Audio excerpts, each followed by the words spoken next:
En un curso de Cercano Oriente Antiguo, un profesor ateo me dijo: si Moisés escribió el Pentateuco, ¿cómo es que él allí cuenta su propio funeral? El famoso faraón Ramsés en realidad es Ra-Moisés, engendrado por Ra, que ha salido de Ra. Todos estos nombres los podríamos traducir como Ra-Moisés, Tut-Moisés, Ka-Moisés, A-Moisés, etc. El río Nilo, el río más largo del mundo, con más de 6.700 kilómetros, desde sus fuentes en el lago Victoria hasta su desembocadura en el mar Mediterráneo. Si lo miramos desde el aire, parece una gran serpiente que aparece de color verde recorriendo todo Egipto, por los campos verdes que hay a los dos lados del Nilo, a lo largo de todo el país. Es el que da el alimento y la principal fuente de comunicación fluvial. Aquí nació un esclavo al que llamaron Moisés. Según la Biblia, Moisés fue adoptado en la familia real y educado como príncipe, pero él arriesgó su vida y avanzó por fe hasta librar a su pueblo de la esclavitud y darles la libertad. Por eso le llamamos aquí Moisés el Libertador.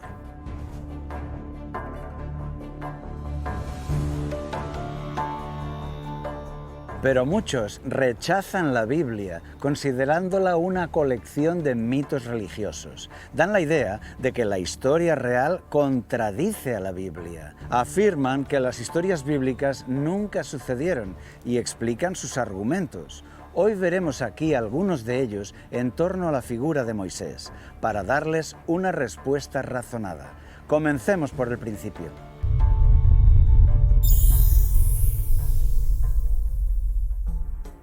Los egipcios esclavizaron cruelmente a los israelitas. Les amargaron la vida sometiéndolos al rudo trabajo de preparar lodo y hacer adobes, y de atender a todos los trabajos del campo. El proceso de hacer un adobe es muy sencillo. Tenemos un molde de madera como los que ellos tenían, tenemos paja y tenemos barro. Mezclamos barro con paja.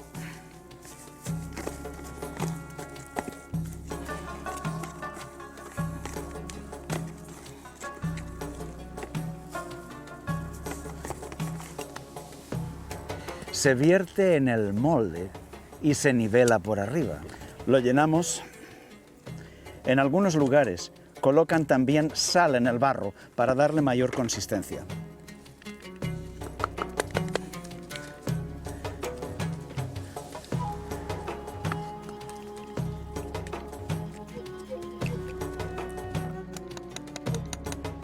Cuando el molde está lleno, entonces enrasamos.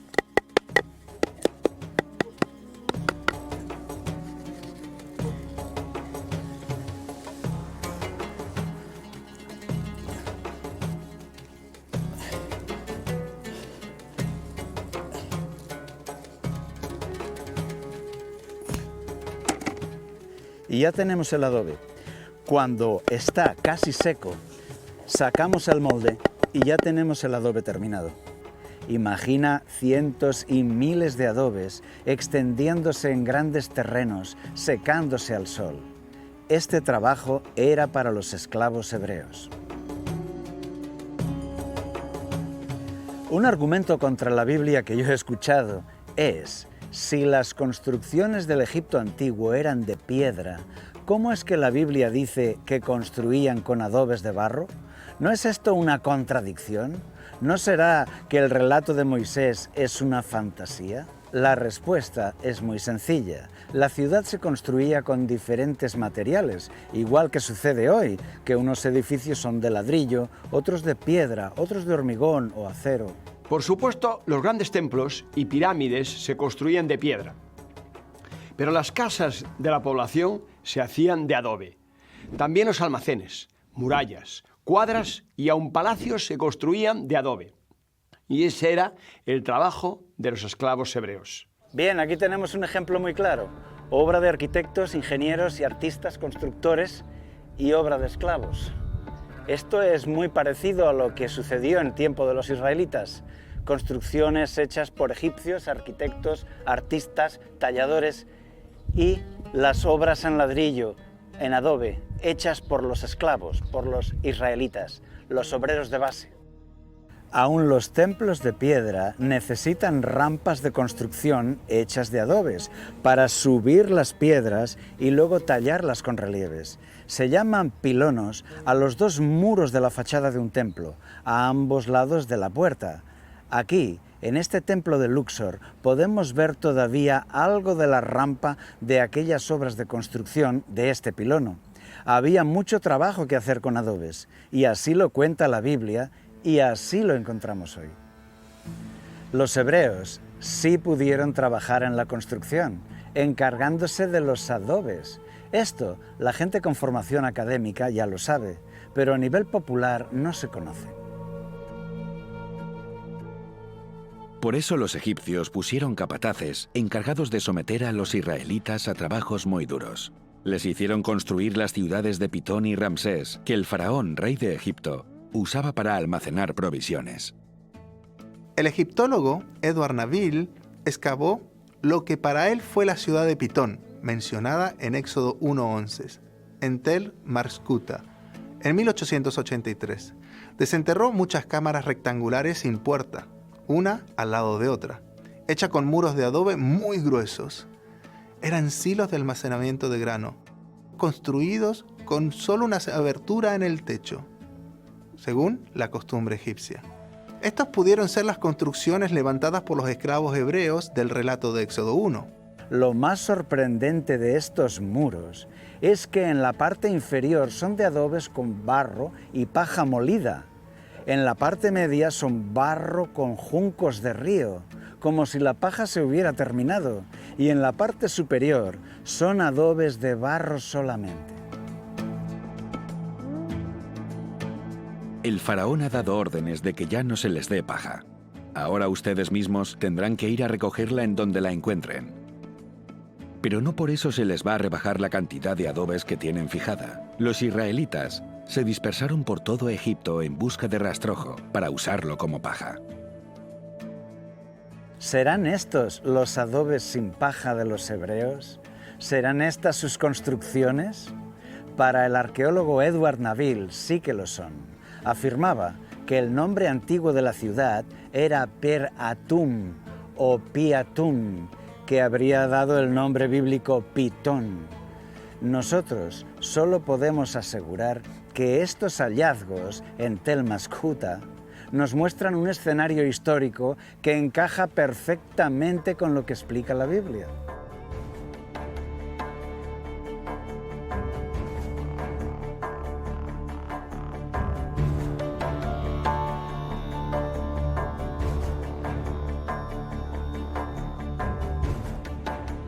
En un curso de Cercano Oriente Antiguo, un profesor ateo me dijo: si Moisés escribió el Pentateuco, ¿cómo es que él allí cuenta su propio funeral?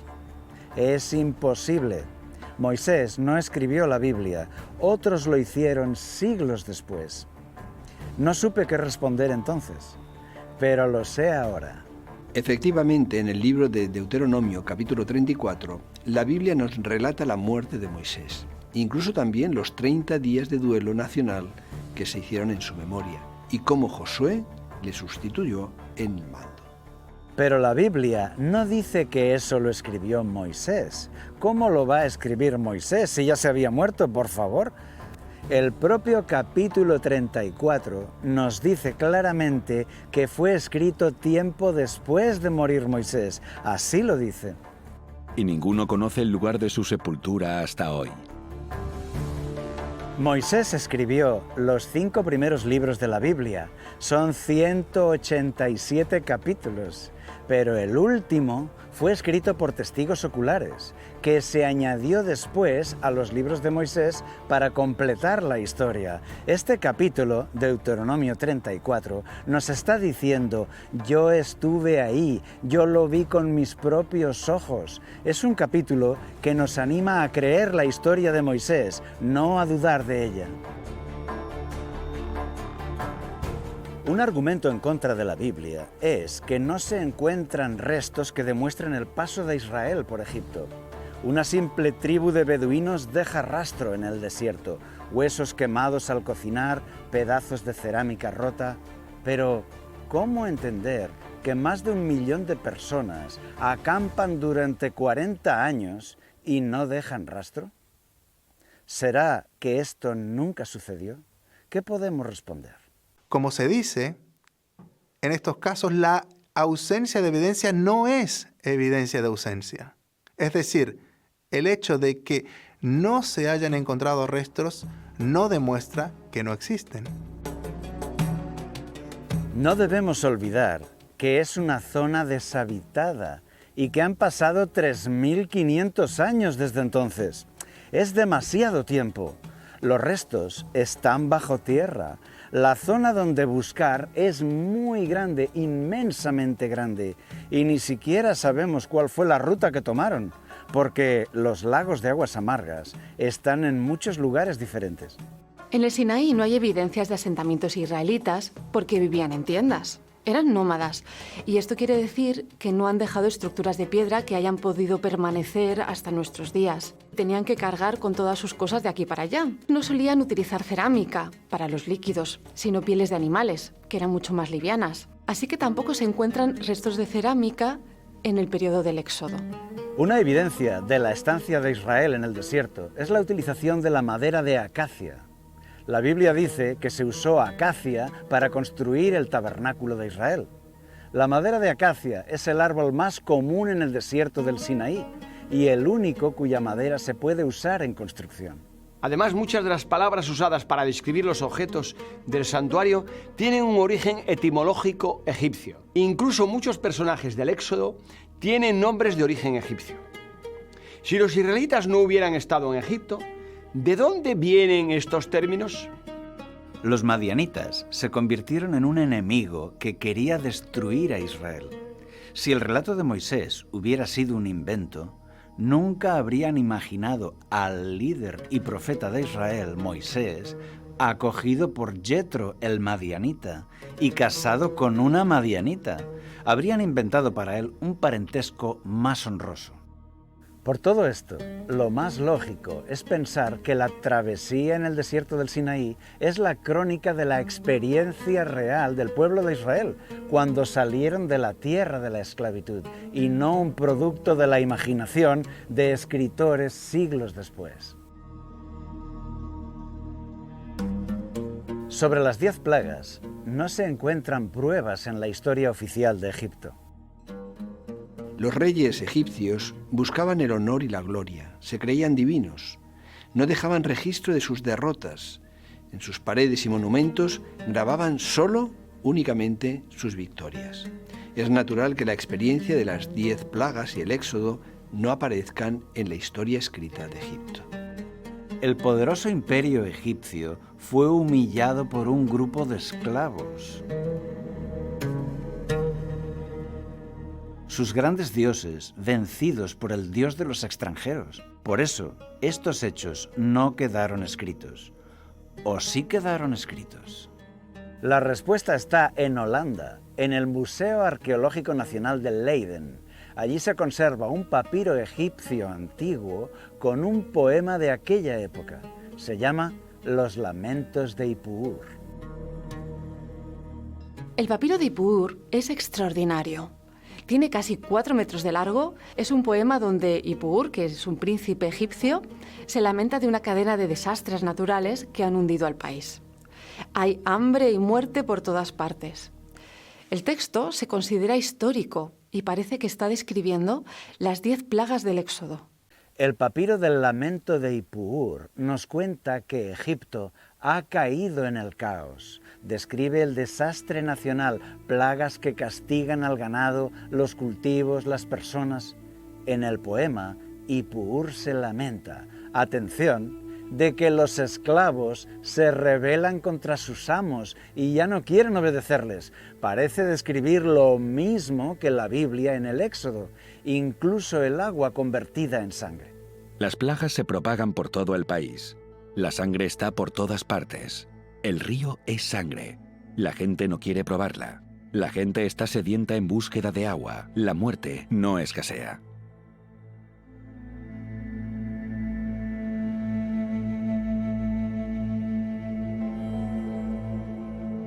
El famoso cineasta James Cameron cita el papiro de Ipuur en su famoso documental El Éxodo decodificado, como evidencia histórica del paso de Israel por Egipto y de las 10 plagas.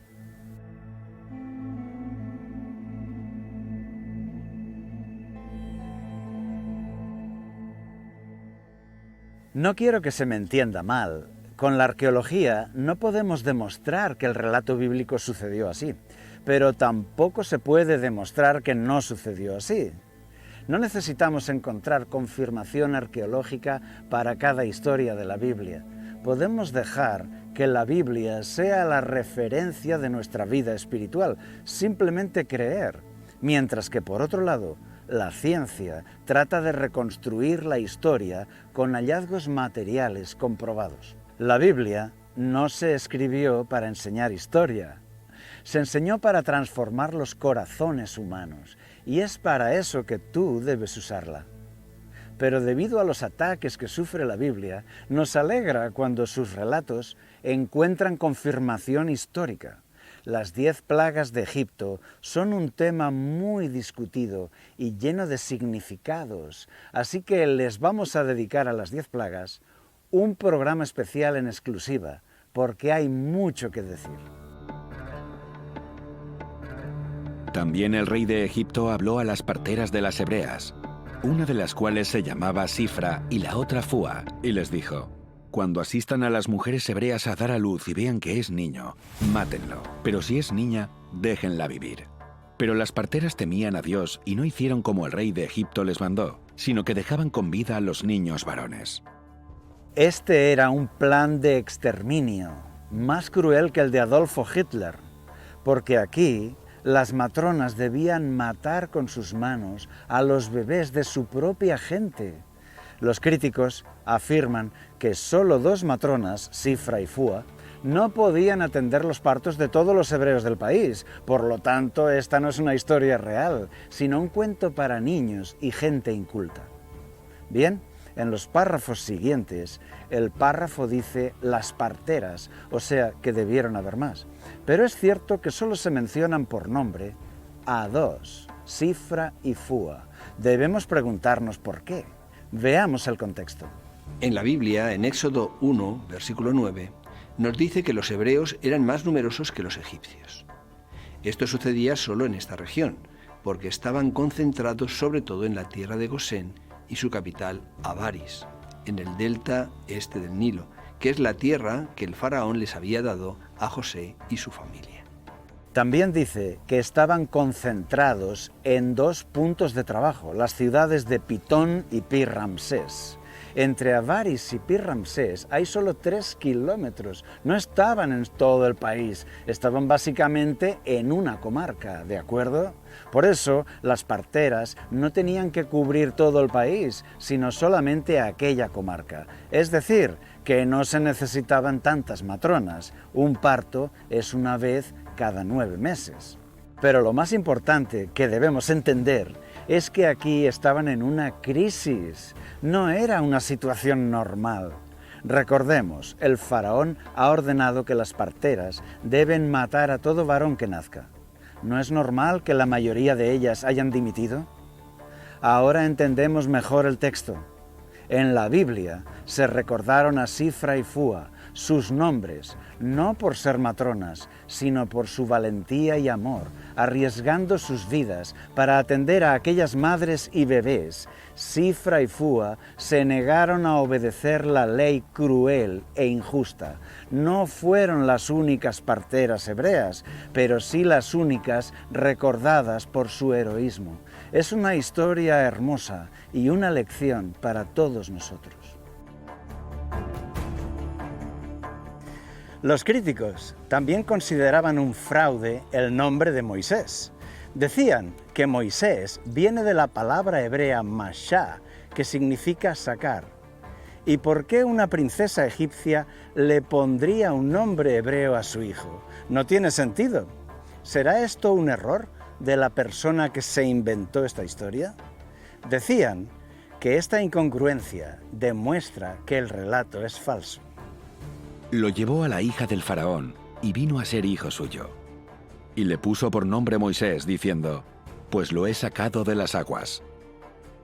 Pero hoy sabemos que Moisés o Moses es un nombre muy frecuente en la realeza egipcia, como parte de un nombre compuesto, como pasa con Tutmoses, Ahmoses, Ramoses, etc. Moisés significa engendrado por, salido de. Por tanto, necesita un sujeto a la que hacer esa referencia. Por ejemplo, veamos nombres de otros faraones famosos. Tutmoses significa engendrado de Tut. Camoses significa engendrado por Ka. Ramoses significa engendrado por Ra. El famoso faraón Ramsés en realidad es Ramoisés, engendrado por Ra, que ha salido de Ra. Todos estos nombres los podríamos traducir como Ramoisés, Tutmoisés, Camoisés, Amoisés, etc. Moisés debió recibir de su madre un nombre compuesto como todos los demás niños de la corte. Lo más probable es que se llamase Heb-Mosés, porque Heb era el dios que personificaba el río Nilo. Heb-Mosés significa que ha salido del río. Cuando Moisés rechazó su identidad egipcia, debió eliminar el nombre de aquel dios. Y de ese nombre compuesto quedó solo la segunda parte, Mosés o Moisés. La hija de Faraón no le puso a Moisés un nombre hebreo, sino egipcio. El relato no tiene contradicción. Lo que conocemos hoy de la historia de Egipto encaja con el texto bíblico. El nombre de Moisés no le quita credibilidad a la Biblia, muy al contrario, es una prueba más de su autenticidad. Para algunos académicos, este relato fue escrito en el siglo VII, VI a.C. o más tarde, o sea, más de 8 siglos después de lo que se dice en el relato bíblico. Pero un sacerdote de Judea, 8 o 9 siglos después, no sabría cómo se llamaban los príncipes del Egipto antiguo, no podía saber que los nombres frecuentes usaban la palabra Moses. Porque los faraones que se mencionan en la Biblia por nombre son diferentes, son Necao, Sesac, Jofra y Tajarca. Aquel sacerdote le hubiera dado a su héroe otro nombre con mensaje del tipo Josué o Daniel, etc., como suelen hacer los escritos apócrifos. El hecho de que su nombre sea Moisés encaja con la cultura egipcia de su tiempo. Es una evidencia de la autenticidad de esta historia. Intelectuales ateos atacaron a la Biblia diciendo que este relato era imposible. Decían que alguien de la realeza no iría a bañarse al río, que lo haría solo en piscinas privadas para no encontrarse con la gente común.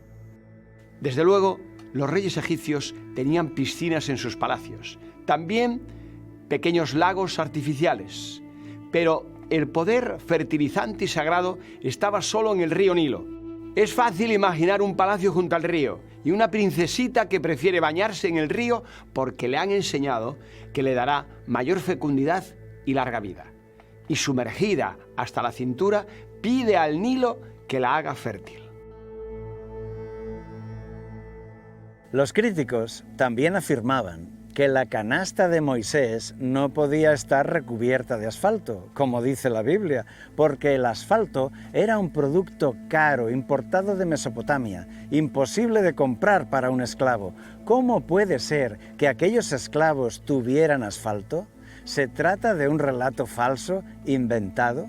Todos sabemos que los trabajadores tienen acceso a los materiales de construcción de sus empresas para trabajar con ellos.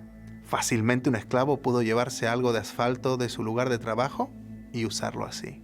Otros han dicho que una canasta flotante no es un medio creíble para salvar al niño Moisés. Y efectivamente, según la información médica, un niño de 3 meses debe pesar más de 6 kilos. ¿Se trataba de una canasta muy grande o resulta que no era una canasta? La palabra hebrea original aquí es tebat, de la raíz tebah, que significa arca, barco o arquilla. Y es la misma palabra usada para el arca de Noé de Génesis 6 y 7. Si aquella tebat de Noé era un barco, la misma palabra tebat de Moisés era un barco más pequeño, es decir, una barquilla. Estas palabras, tebat, arquilla, y gomé, juncos, nos hablan de un elemento cotidiano de aquel lugar, la barquilla de papiro. El papiro es un junco largo y fuerte, y llega a medir más de 3 metros. Los antiguos egipcios eran maestros haciendo barcas con este material. Podemos verlas representadas en el arte del Antiguo Egipto, en relieves y en pinturas. En el delta del Nilo, aquellas gentes vivían junto a los ríos y pantanos. Las barquillas de papiro eran parte de su vida cotidiana. Se usaban para cazar patos, para pescar, los niños pescaban con ellas, jugaban con ellas. Por eso, varias versiones de la Biblia traducen tomó una arquilla de juncos, como Reina Valera Gómez, por ejemplo. En inglés, la versión más importante, King James, dice, "She took for him an ark", tomó para él una barquilla. La barquilla de papiro de Moisés es una evidencia más de que el relato es verdadero, porque menciona elementos de la vida cotidiana de aquella región. Pero en la tierra seca de Israel, estas barquillas no existían. Es difícil de creer que siglos después, un sacerdote judío en el seco Israel se inventase la barquilla de papiro para construir esta historia. Conclusión. No podemos abordar aquí todos los temas en debate, pero sí que hemos dado algunas respuestas. Los israelitas sí debieron fabricar adobes de barro para la construcción. El nombre Moisés sí era egipcio y muy frecuente entre los príncipes. Sí que encontramos algún rastro de las plagas en los escritos de Egipto. También la hija del faraón sí pudo bañarse en el río y sí pudo encontrar una barquilla pintada de asfalto. Si esta historia hubiera sido inventada por un sacerdote judío siglos después, él no podría saber de las barquillas de papiro, no podría saber de los nombres compuestos de aquellos príncipes, ni sobre ningún otro detalle de la vida diaria del Egipto antiguo. Cuanto más se conocen la historia y la arqueología, más encaja con la Biblia. Gracias a los conocimientos actuales, hoy sabemos que la Biblia no nos engaña. Aquellas personas vivían así, como está escrito. Tú puedes confiar en la Biblia. Ella contiene un mensaje que puede cambiar tu vida.